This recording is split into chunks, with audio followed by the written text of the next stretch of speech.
Welcome to Ernakulam. ഇനി നമ്മളൊരു north Indian സ്റ്റൈലിൽ പൊട്ടാറ്റോ ഡ്രൈ മസാലയാണ് ഉണ്ടാക്കാൻ പോകുന്നത്. അതിനു വേണ്ടി നമ്മൾ ആദ്യമേ പൊട്ടാറ്റോ പുഴുങ്ങി വെക്കണം. അതിനുശേഷം ഇഞ്ചി, വെളുത്തുള്ളി, പച്ചമുളക്, കറിവേപ്പില, സവോള, മല്ലിയില, തക്കാളി ഇതെല്ലാം ചെറുതായിട്ട് അരിഞ്ഞു വെക്കണം.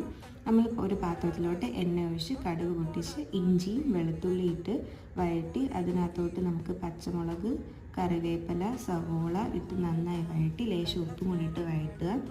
ഇത് വഴണ്ട് വന്ന മിക്സിനകത്തോട്ട് നമ്മൾ കുറച്ച് മഞ്ഞൾപ്പൊടി, മുളക് പൊടി, ഗരം മസാല ഇട്ട് ഒന്നും കൂടി വഴറ്റിയതിന് ശേഷം നമ്മൾ അരിഞ്ഞു വെച്ചിരിക്കുന്ന തക്കാളിയും ഇട്ട് നന്നായിട്ട് മിക്സ് ചെയ്യും. ഇതൊന്ന് ആയി വരുമ്പോഴത്തേക്ക് നമ്മൾ പുഴുങ്ങി ഉടച്ച് വെച്ചിരിക്കുന്ന പൊട്ടാറ്റോയും കൂടി ഇട്ട് നന്നായി മിക്സ് ചെയ്ത് അവസാനം നമുക്ക് മല്ലിയിലയും കൂടെ തൂങ്ങി കഴിഞ്ഞ് കഴിഞ്ഞാൽ നമ്മുടെ പൊട്ടാറ്റോ കറി ഇവിടെ റെഡി ആയിട്ടുണ്ട്. ഇത് നമുക്കാണെങ്കിൽ റൊട്ടിയുടെ കൂടെയും പൂരിയുടെ ഒക്കെ കൂടെ കഴിക്കാൻ പറ്റുന്ന നല്ലൊരു ഐറ്റമാണ്. എല്ലാവരും ഇത് വീട്ടിൽ ട്രൈ ചെയ്ത് നോക്കണം. Thank you for watching.